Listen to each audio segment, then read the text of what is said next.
और मेरे जिगर के चल रहा हो, क्या हाल है? तो लास्ट लेक्चर हमने जो लिया था वो हमने ख़त्म किया था हमारे कहाँ पे, हाइड्रोजनेशन पे। ठीक है, आज का लेक्चर भी हम ऑलमोस्ट वहीं से शुरू करने वाले हैं, क्योंकि लास्ट लेक्चर की एक इम्पॉर्टेंट चीज़ जो थी वो बतानी रह गई थी। जो इम्पोर्टेंट चीज़ बतानी रह गई थी वो क्या थी कि हाइड्रोजनेशन वाले प्रोसेस से आप क्या नहीं कर सकते, मीथेन का फॉर्मेशन नहीं कर सकते। ठीक है, मीथेन का फॉर्मेशन नहीं कर सकते। अच्छा सर, मीथेन का फॉर्मेशन हम क्यों नहीं कर सकते? देखो बच्चा, ऑब्वियस सी बात है कि हम प्रेपरेशन पढ़ रहे थे अनसैचुरेटेड हाइड्रोकार्बन से, यानी कि डबल बॉन्ड वाले और ट्रिपल बॉन्ड वाले। अब देखो, डबल बॉन्ड और ट्रिपल बॉन्ड दो कार्बन एटम्स के बीच में लग सकता है। ठीक है, दो ही कार्बन एटम्स के बीच में लग सकता है। तो सिंगल कार्बन के साथ डबल और ट्रिपल बॉन्ड की तो कोई सेंस ही नहीं बनती। तो हाइड्रोजनेशन जो है उस केस में पॉसिबल नहीं है, और अगर पॉसिबल नहीं है तो फिर हम हमारा मीथेन जो है ये हाइड्रोजनेशन से एक्सट्रैक्ट नहीं कर सकते। हालांकि हमारे पास और भी तरीके हैं। ठीक है, हमारे पास तरीका जो है वो है कार्बोक्सिलिक एसिड को रिमूव कराना, दैट इज डी कार्बोक्सिलेशन। हम उससे मीथेन का फॉर्मेशन कर सकते हैं। अब देखना वो कैसे करेंगे। तो चलिए हम स्टार्ट करने वाले हैं हमारा preparation of alkanes from the fatty acids. Sir ये आप कुछ नई चीज़ लेकर आए हो क्या, फैटी एसिड? नहीं बच्चा, जो आपके फैटी एसिड हैं ये टेक्निकली क्या हैं, ये आपके कार्बोक्सिलिक एसिड्स ही हैं। ठीक है, फैटी एसिड जो होते हैं ये जनरलाइज टर्म है किसके लिए, कार्बोक्सिलिक एसिड्स के लिए। अब कार्बोक्सिलिक एसिड से एल्केन में जाने के लिए दो तरीके होते हैं, पहला रिडक्शन करा दो, दूसरा डी कार्बोक्सिलेशन करा दो। ठीक है, पहला रिडक्शन, दूसरा डी कार्बोक्सिलेशन। रिडक्शन को हम अलग से पढ़ेंगे, डी कार्बोक्सिलेशन को अलग से पढ़ा जाएगा। अब सर डी कार्बोक्सिलेशन की बात चल रही है तो तुमको एक बड़ी ज़बरदस्त बात बताता हूँ कि डी कार्बोक्सिलेशन ना दो तरीके से हो सकती है, या तो केमिकल मेथड होगा या तो इलेक्ट्रिकल मेथड होगा। ठीक है, केमिकल मेथड कौन सा है, सोडा लाइम मेथड, जिसमें हम NaOH और कैल्शियम ऑक्साइड का यूज़ करेंगे। आपको आगे सब समझाऊंगा मैं, ठीक है, डोंट वरी, डिटेल में चलेंगे हम। उसके बाद नेक्स्ट इलेक्ट्रिकल मेथड कौन सा होगा, इलेक्ट्रिकल मेथड होता है आपका कोल्ब्स इलेक्ट्रोलिसिस। ठीक है, 2 मिनट वेट करना जरा।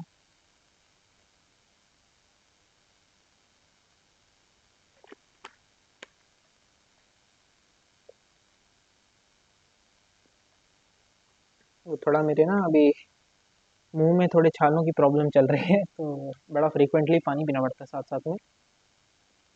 तो पहले बात करेंगे हम हमारे रिडक्शन के तरीके की।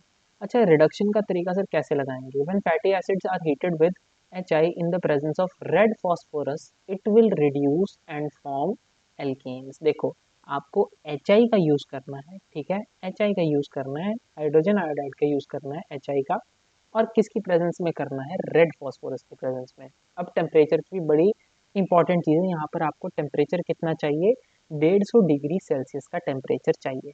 150 डिग्री सेल्सियस टेम्परेचर दोगे तो क्या होगा, रेड फॉस्फोरस की प्रेजेंस और HI के साथ रिएक्ट होने पे कोई भी आपका फैटी एसिड जो है, यानी कि कार्बोक्सिलिक एसिड का जो ग्रुप है, वो क्या करेगा, किस में कन्वर्ट हो जाएगा, आपके एक रेगुलर एल्केन में कन्वर्ट हो जाएगा। आपके सामने सबसे पहला एग्जांपल, ठीक है, फॉर्मिक एसिड ले रहा हूँ मैं आपके सामने। फॉर्मिक एसिड में मैंने क्या किया, 6 HI के यूनिट्स डाले और क्या किया, रेड फॉस्फोरस 150 डिग्री सेल्सियस, जो कि इसकी कह लो कि एक ऐसा टेम्परेचर है जिस पे ये रिएक्शन होती है, वो हमने कंडीशन दे दी। उस पे क्या मिल गया मुझे, कार्बोक्सिलिक ग्रुप जो है वो रिमूव हुआ, और क्या मिला मुझे, मीथेन मिल गया। ठीक है, मीथेन मिल गया। मीथेन के साथ साथ क्या हो जाएगा, सॉरी, कार्बोक्सिलिक ग्रुप रिमूव नहीं हुआ, मीथेन जो है, मीथेन के साथ साथ मुझे क्या मिल गया, 3 यूनिट ऑफ I2 मिल गए। अब बच्चा ये I2 क्यों बना, ये जब हम इसका किसी लेक्चर में डिटेल में मैकेनिज्म पढ़ेंगे तब मैं आपको समझाऊंगा। I2 जो है वो क्या है, स्टेबल कंपाउंड है। ठीक है, तो ये स्टेबल होने की वजह से इसका फॉर्मेशन हुआ है, और साथ में 2 यूनिट्स ऑफ H2 जो है वो भी निकल गई है। क्लियर है? चलिए, अच्छा, तो लास्ट लेक्चर जो हमने डिस्कस किया था वो किसके ऊपर किया था, हाइड्रोजनेशन के ऊपर। अभी मैंने आज के लेक्चर की स्टार्टिंग में भी उस पर थोड़ी सी बात की है। तो हमने जो बातें की थी कि अ, आपका मिथेन नहीं फॉर्म हो सकता। ठीक है, मिथेन नहीं फॉर्म हो सकता क्या आपकी कैटालिटिक हाइड्रोजनेशन से। तो हमने सबसे पहली चीज यहाँ पर क्या की, मिथेन ही फॉर्म करके दिखाया है। बच्चा किससे फॉर्म किया है, आपके फॉर्मिक एसिड से फॉर्म किया है। बहुत बढ़िया। एसिटिक एसिड थोड़ा सा बड़े कार्बोक्सिलिक की हम एग्जांपल लेके देखते हैं। तो एसिटिक एसिड है आपके सामने 2 कार्बन वाला। इसमें भी क्या है, 6 यूनिट ऑफ HI डालना है। Red phosphorus 150 degree Celsius. ये जो 2 होंगे आपके, ये क्या हो जाएंगे, ओपन हो जाएंगे। तो ये क्या हो जाएगा, आपका इथेन बन जाएगा। ठीक है, CH3 जिसे कि हम C2H6 भी लिख सकते हैं, इथेन बन जाएगा। और साथ में क्या होगा, आपका 3I2 जैसे बाहर निकलता था वैसे निकल जाएगा स्टेबल फॉर्म में। और साथ में 2 यूनिट ऑफ H2O भी निकल जाएंगी। बहुत बढ़िया।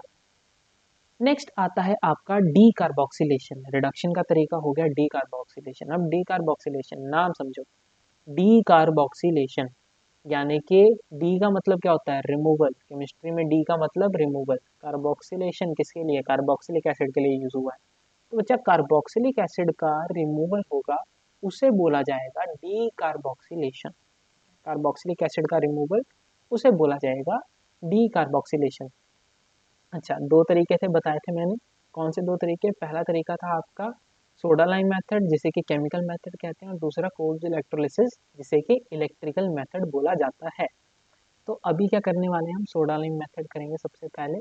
सोडा लाइम मेथड में क्या होगा, when fatty acids are heated with soda lime it will form alkanes. भैया ये सोडा लाइम क्या होती है, देखो सोडा लाइम बनती है आपके NaOH और कैल्शियम ऑक्साइड को 3:1 में मिला के। ये मैंने यहाँ पर पॉइंट मेंशन नहीं किया है, आप प्लीज जब इनका प्रिंट आउट निकलवाएंगे तो कहीं पे भी साइड पे नोट कर लेना।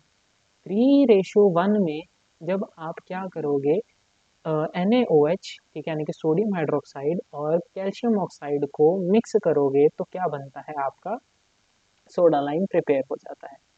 ये रिएक्शन कैसे होगी, आपके सामने मैंने एक जनरलाइज्ड वे में ये रिएक्शन करा रहा हूँ। तो आपके सामने कार्बोक्सिलिक मैंने दे रखा है, कार्बोक्सिलिक ग्रुप है, साथ में NaOH डाला है।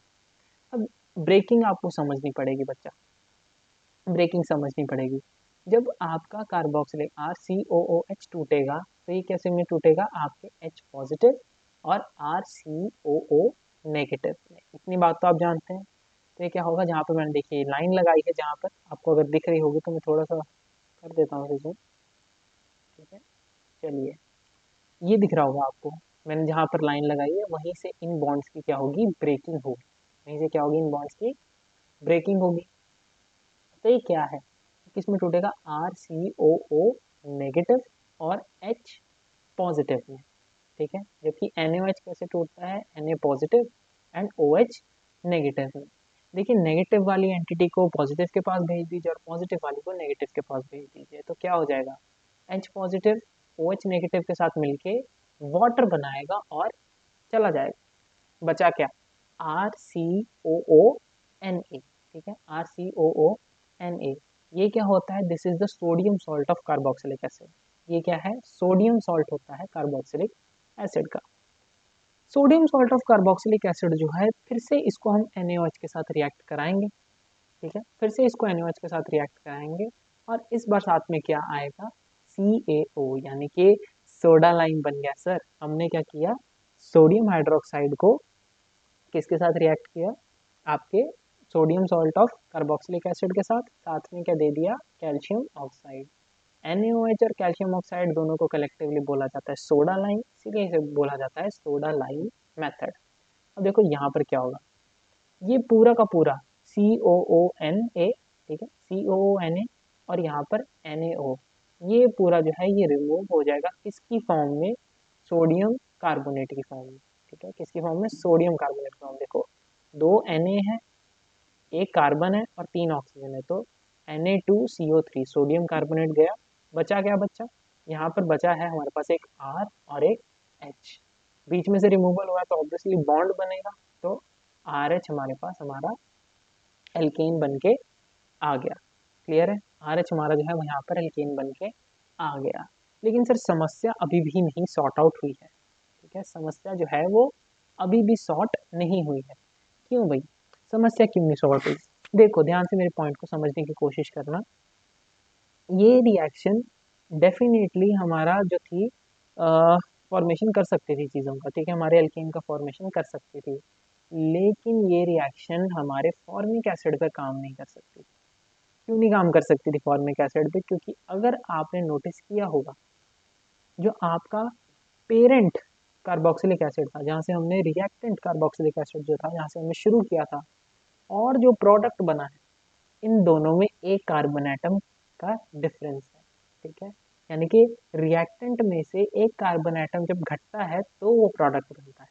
लेकिन भाई फॉर्मिक एसिड के पास तो है ही बस एक कार्बन एटम, तो वो क्या करेगा, वो ये रिएक्शन नहीं दे सकता। ठीक है, तो वो क्या नहीं कर सकता, ये रिएक्शन नहीं दे सकता। चलो नेक्स्ट हम बात करते हैं हमारे कोल्ब्स इलेक्ट्रोलिसिस पे। इलेक्ट्रोलिसिस का प्रोसेस जो होता है वो क्या है, आपका एक इलेक्ट्रिकल मेथड है। किसकी फॉर्मेशन के लिए, इलेक्ट्रिकल मेथड है आपके एल्केन की फॉर्मेशन के लिए। वही सेम चीज होगी जो हमने यहाँ पे पहले स्टेप में की थी। आप RCOOH लीजिए, मैं थोड़ा जूम कर देता हूँ आपको, अगर थोड़ी देखने में किसी को समस्या आ रही हो तो। देखिए RCOOH लिया हमने, और साथ में क्या लिया हमने, NaOH, जैसे पिछले में हमने लिया था। NaOH भी ले सकते हो, KOH भी ले सकते हो। क्या बन जाएगा, वही sodium salt of carboxylic acid या फिर potassium salt of carboxylic acid. क्योंकि ये तो चीज़ तो आप जानते ही है ना कि आप किसी भी चीज़ को, किसी भी एसिड को किसी बेस के साथ रिएक्ट कराते हो तो वाटर तो निकलता ही है। ठीक है, साथ में क्या बनता है, सॉल्ट बनता है। 9th क्लास का टॉपिक है ये, 9th क्लास में पढ़ाया जाता है न्यूट्रलाइजेशन रिएक्शन, कि कोई एसिड किसी बेस के साथ मिलके क्या करेगा, एसिड और बेस मिलके एक सॉल्ट बनाएंगे प्लस वाटर। तो यही सेम चीज़ आपके सामने यहाँ पर हो रही है, और पिछली रिएक्शन में भी यही हुई थी।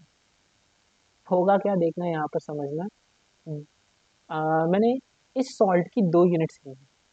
ठीक है, मैंने इसी सॉल्ट को जो मैंने बनाया था यहाँ पे, मैंने RCOONA को कंसीडर कर रहा हूँ। चलो थोड़ी देर के लिए RCOOK को, पोटेशियम सॉल्ट को थोड़ी भूल जाते हैं, सोडियम वाले सॉल्ट को उठाते हैं। तो क्या किया मैंने यहाँ पर, 2 यूनिट इस सोडियम वाले सॉल्ट की ली, साथ में 2 यूनिट लिया वाटर, और क्या कराया, इलेक्ट्रोलिसिस करवाया। इलेक्ट्रोलिसिस कराने पर क्या होगा, देखो सबसे पहली चीज होगी, ये वाला जो COO है, ये वाला, यहाँ पर अभी मेरा कर्सर जा रहा है। ठीक है, ये वाला COO जो है वो क्या हो जाएगा, रिमूव हो जाएगा कार्बन डाइऑक्साइड के फॉर्म में। क्योंकि यही तो हम चाहते थे, डी कार्बोक्सिलेशन करा रहे हैं, अपने मकसद से नहीं भटकना है। ठीक है, डी कार्बोक्सिलेशन करा रहे हैं तो COO का तो रिमूवल होना बनता है। अब कितने CO2 रिमूव होंगे, कितने CO2 रिमूव होंगे, यहाँ पर कितने हैं, हमने 2 यूनिट कंसिडर किए ना, मतलब एक CO2 पहली यूनिट का और एक CO2 दूसरी यूनिट का, तो 2 CO2 चले। ठीक है, 2 CO2 जो है वो रिमूव हो गए, प्लस यहाँ पर क्या आ गया आपका, H2 आ गया। ठीक है, H2 निकल गया, और साथ में 2 NaOH आपके क्या हो गए, 2 NaOH का फॉर्मेशन हो गया। ठीक है, 2 NaOH का फॉर्मेशन हुआ। सर ये H2 किधर से गया, आप अगर वाटर को स्प्लिट करते हो तो किस सेंस में स्प्लिट होता है वो, H positive and OH negative. यहाँ पर कितनी यूनिट है वाटर की, 2 है, तो आप 2 यूनिट्स को ऐसे लिख सकते हो, HOH ऐसे बनेगी। ठीक है, तो यहाँ से ये 2 हाइड्रोजन निकल गए, क्या बना दिया, H2 बना दिया। और यहाँ से आपके 2 OH इन वाले 2 सोडियम के साथ मिल गए, क्या बना दिया, 2 NaOH की यूनिट्स बना दी। बैलेंसिंग साथ साथ में चलानी है। ठीक है, बैलेंसिंग साथ साथ में चलानी है, अगर बैलेंसिंग में कुछ गड़बड़ हुई फिर वहां पर नहीं मैं बचाने आऊंगा। ठीक है, फिर नहीं बच पाओगे। ध्यान से, मैं फिर से रिपीट कर रहा हूँ, देखो 2H पॉजिटिव, सॉरी, हाँ यस, 2H पॉजिटिव जो है वो निकल के H2 बना दिया, ये 2 OH है, और ये क्या है आपके पास, सोडियम, कितने, 2 हैं। ठीक है, तो 2 सोडियम और 2 OH, ये दोनों क्या होंगे, ये दोनों के दोनों आपके मिल जाएंगे। ठीक है, मिल जाएंगे, और क्या बना देंगे मिलके, 2 यूनिट्स ऑफ NaOH। बचा क्या सर, 2 R ग्रुप बच गए, ये वाला और इस एक जो इसके साथ वाला होगा। ठीक है, जैसे हम RCOONA 2 बार लिख लेते हैं, तो R और R बच के दोनों मिल जाएंगे, क्या बना देंगे, एल्केन बना देंगे।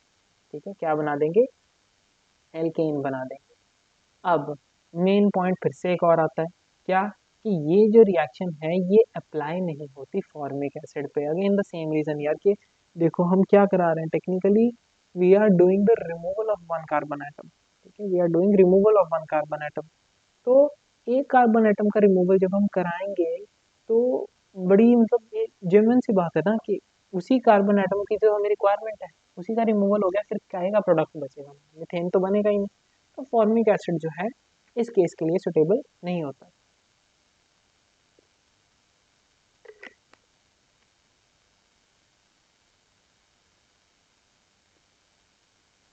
ठीक है, तो क्या होगा यहाँ पे आपका, क्या नहीं बन पाएगा, फॉर्मिक एसिड जो है वो इस रिएक्शन के अंदर इन्वॉल्व नहीं हो पाएगा। ठीक है, अगेन आपके सामने एक छोटी सी और एग्जांपल है, आप एसिटिक एसिड का एग्जांपल लेके देख सकते हैं बिल्कुल सेम तरीके से जैसा आप बनाना चाहते हैं। अब इसका मैकेनिज्म देखते हैं। ठीक है, इस रिएक्शन का मैकेनिज्म देखते हैं। भाई मैकेनिज्म क्या है इसका, बहुत ज़रूरी है, क्योंकि ये किसका प्रोसेस है, इलेक्ट्रोलिसिस का प्रोसेस है। और इलेक्ट्रोलिसिस के प्रोसेस में क्या चीज़ इंपॉर्टेंट है कि एनोड के ऊपर क्या चल रहा है और कैथोड के ऊपर क्या चल रहा है। जो भी 11th क्लास वाले बच्चे हैं, आप जब 12th में जाएंगे इलेक्ट्रोकेमिस्ट्री जैसे चैप्टर्स पढ़ेंगे, तब आपको एनोड और कैथोड पर होने वाली रिएक्शंस की इंपॉर्टेंस समझ आएगी। बाकी बीएससी वाले जो हैं वो तो पढ़ ही चुके हैं, उनको तो पता है कि मैकेनिज्म जो है इलेक्ट्रोलिसिस का दो चीज़ों पे डिपेंड करता है, एक कि एनोड के ऊपर क्या चल रहा है और दूसरा कि कैथोड वाली इलेक्ट्रोड के ऊपर क्या चल रहा है। ठीक है, तो देखो सबसे पहले बहुत सिंपल है, ये हमने बनाया था sodium salt of carboxylic acid, ये वाला CH3COONA, 2 यूनिट्स बनी थी। जब ये ब्रेक होगा, सॉरी जब ये ब्रेक होगा तो किस सेंस में ब्रेक होगा, आपका CH3COO नेगेटिव, जिसे कि आप एसीटेट आयन भी कहते हैं, और साथ में Na पॉजिटिव। ठीक है, टोटल 2 यूनिट्स दी थी, तो ये भी दो दो ही बने। ठीक है, डोंट वरी। उसके बाद वाटर जो है वो कैसे ब्रेक करता है, H पॉजिटिव OH नेगेटिव में, 2 यूनिट ऑफ वाटर हमको रिएक्शन में मिली थी, तो हम क्या करेंगे, 2H पॉजिटिव और 2OH नेगेटिव, ये कंसिडर करें। ठीक है, अब समझना भाई, एनोड कौन से चार्ज को कैरी करती है, जो एनोड होती है वो खुद पॉजिटिवली चार्ज होती है, तो नेगेटिव वालों को अपनी तरफ आकर्षित करती है। ठीक है, यानी कि हमारा नेगेटिव वाली एंटिटी कौन सी है, CH3COO नेगेटिव। ठीक है, ये इसको क्या करेगी, एनोड के ऊपर इसका रिएक्शन करवाएगी। अब देखो क्या होगा, CH3COO नेगेटिव, ये जो ऊपर नेगेटिव लगा है इसका क्या मतलब होता है बच्चा, इसका मतलब होता है कि ये क्या है, इलेक्ट्रॉन सफिशिएंट है। सफिशिएंट मतलब इसके पास इलेक्ट्रॉन पड़े हुए हैं। अब देखो, एक एसीटेट आयन जो होता है, ठीक है, एक एसीटेट आयन जो होता है वो एक इलेक्ट्रॉन रिलीज करता है। यहाँ पर कितने हैं हमारे पास, 2 हैं। ठीक है, देखो मैं जूम कर देता हूँ, अभी हम सिर्फ एनोड पे फोकस करेंगे। देखो, 2 एसीटेट आयन है, तो इसने क्या किए, 2 इलेक्ट्रॉन्स को लूज किया। देखो, एक CH3COO नेगेटिव होता तो वो एक इलेक्ट्रॉन लूज करता, यहाँ पर कितने हैं, 2 हैं, तो क्या करेंगे, 2 इलेक्ट्रॉन्स को लूज करेंगे, 2 इलेक्ट्रॉन्स को लूज करेंगे। भाई जब इन्होंने 2 इलेक्ट्रॉन लूज किए तो यहाँ पर क्या बना देंगे, आपका फ्री रेडिकल बना देंगे। देखिए ऊपर मैंने डॉट लगाया छोटा सा, फ्री रेडिकल। ये जो फ्री रेडिकल वाला है CH3COO, ये फर्दर कैसे ब्रेक होगा, ये जो है इसके अगेन 2 यूनिट बनी थी, इसकी हमने जैसे बताया था 2 यूनिट बनी है, तो दोनों यूनिट्स को उठाओ, ब्रेक करोगे तो क्या बनेगा, CH3 फ्री रेडिकल प्लस में CO2 रिलीज। ठीक है, CO2 रिलीज, जो कि हमारा डी कार्बोक्सिलेशन का एक इम्पॉर्टेंट स्टेप है, क्योंकि जब CO2 रिलीज होती है तो ही हमारा एक कार्बन एटम कम होता है। चलिए, अब बच्चा मेरे पास क्या बचे हैं, अब मेरे पास बचे हैं मेरे एक 2 CH3 free radical, 2 CH3 free radical बचे हैं, दोनों आपस में जुड़ जाएंगे, क्या बना देंगे, बॉन्ड फॉर्मेशन करेंगे। और बॉन्ड फॉर्मेशन में क्या होगा भाई, बॉन्ड फॉर्मेशन में आपका C2H6 बन जाएगा। C2H6 माने इथेन, और यही तो हम बनाना चाहते थे। चलो, इतनी बात होगी। तब देखो कि कैथोड पे क्या क्या होता है। ठीक है, कैथोड पे जो है आपके 2H पॉजिटिव जो थे, देखो हमने यहाँ पर क्या किया था, H पॉजिटिव थी हमारे, जो मैंने आपको स्टार्टिंग में ब्रेकिंग के टाइम पे बताए थे, कैथोड के ऊपर खुद कौन सा चार्ज होता है, नेगेटिव ना, तो वो क्या करेगी, पॉजिटिव वाले का रिएक्शन अपने ऊपर कराएगी। तो पॉजिटिव एंटिटी हमारे पास कौन सी है, H पॉजिटिव है। तो ये जो 2H पॉजिटिव हैं, ये क्या करेंगे, 2 इलेक्ट्रॉन्स को गेन करेंगे। अब भाई ये 2 इलेक्ट्रॉन्स कौन से बने, कहीं बाहर से आए हैं, नहीं, ये जो 2 इलेक्ट्रॉन्स हैं ये हमारे एनोड के ये निकले हुए 2 इलेक्ट्रॉन्स हैं। ठीक है, जिसने 2 इलेक्ट्रॉन छोड़े थे, उन 2 इलेक्ट्रॉन्स को पकड़ेंगे 2H पॉजिटिव। अच्छा, एक H पॉजिटिव को, प्रोटॉन को कितना इलेक्ट्रॉन चाहिए स्टेबल होने के लिए, एक। H पॉजिटिव को H बनने के लिए एक ही इलेक्ट्रॉन चाहिए। यहाँ पर कितने हैं, 2H पॉजिटिव हैं, तो 2H पॉजिटिव के लिए हमें क्या है, 2 इलेक्ट्रॉन मिल तो गए, तो ये क्या बना देंगे, H2 बना देंगे, यानी कि खुद को टेक्निकली स्टेबल कर देंगे। और भाई ये जो ऊपर आपके OH नेगेटिव था, इसका क्या होगा? देखो, दो जो है Na पॉजिटिव है, ठीक है, दो ही Na पॉजिटिव है, दो ही OH नेगेटिव है, ये दोनों जो है ये आपस में जुड़ जाएंगे, दोनों जो है ये आपस में जुड़ जाएंगे और क्या बना देंगे आपका, दो यूनिट्स ऑफ NaOH। दो Na पॉजिटिव, दो OH नेगेटिव आपस में जुड़े क्या बना दिया, 2NaOH बना दिया। क्लियर है भाई इतनी बात?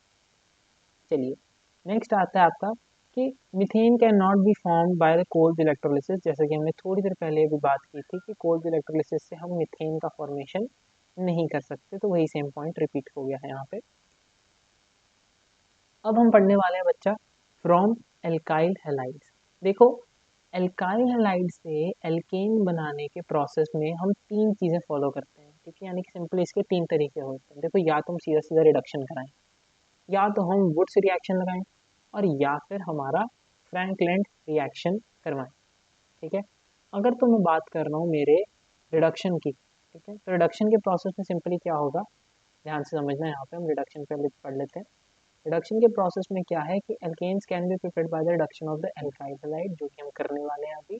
रिड्यूसिंग एजेंट यूज करेंगे हम, कौन से? दो रिड्यूसिंग एजेंट यूज करेंगे, जिंक को डाइल्यूट HCl के साथ, या फिर जिंक कॉपर कपल को यूज करोगे आप इथेनॉल के साथ।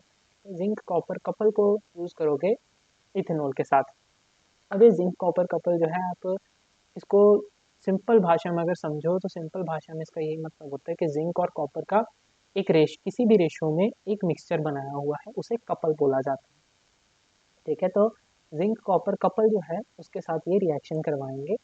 पहले देखो जनरलाइज्ड वे में, ये हमारा एल्काइल हैलाइड है RX, इसके अंदर मुझे दो हाइड्रोजन डालने, ठीक है, दो हाइड्रोजन डालने, इसी को तो रिडक्शन कहेंगे, ठीक है। तो रिडक्शन में क्या होगा, Zn और Cl की प्रेजेंस में, HCl की प्रेजेंस में मैं क्या करूंगा, दो हाइड्रोजन ऐड करवाऊंगा। एक हाइड्रोजन जाएगा एल्काइल ग्रुप के पास, ठीक है, तो ये क्या बना देगा, RH।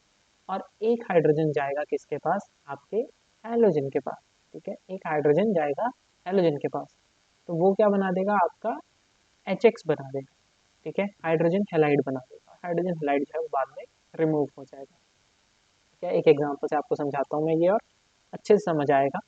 जैसे ये मान लो मैंने आपके सामने CH3I लिखा है, ठीक है, CH3I, this is methyl iodide.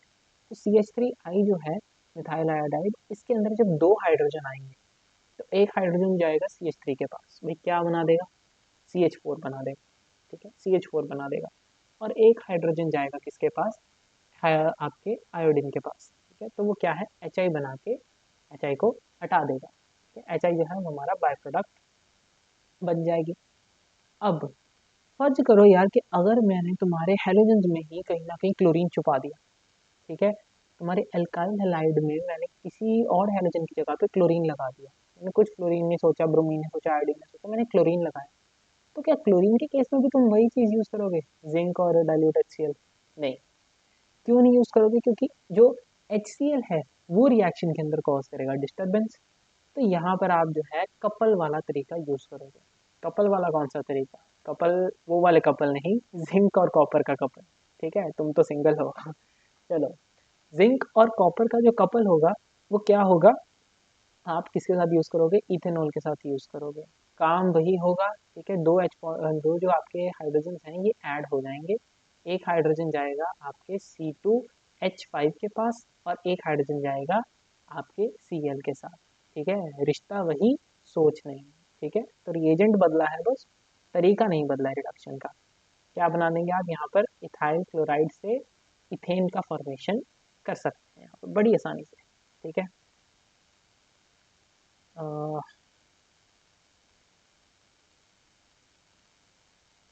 चलिए, जस्ट अ मिनट,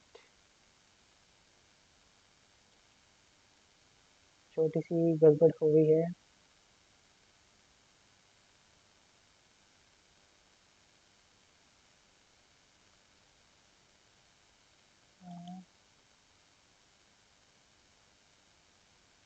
ओके, तो यस,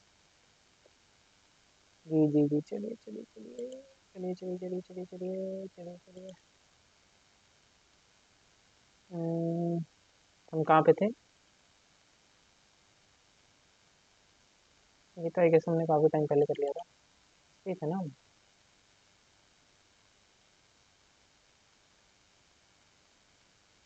खुद का फंक्शन। नहीं नहीं नहीं, आगे का। यस, इस पे थे हम। ठीक है। वो इतनी बात क्लियर हो गई कि हमने क्या था, जब हमारे अल्काइल हाइड में क्लोरीन आ गया था तो हमने जिंक का HCl के साथ, डाइल्यूट HCl के साथ एज अ रिएजेंट यूज नहीं किया था। क्यों? क्योंकि वो रिएक्शन में डिस्टरबेंस कॉज कर सकता था। हमने दूसरा तरीका लगाया, जिंक और कॉपर का कपल यूज किया, किसके साथ? इथेनॉल के साथ। बहुत बढ़िया।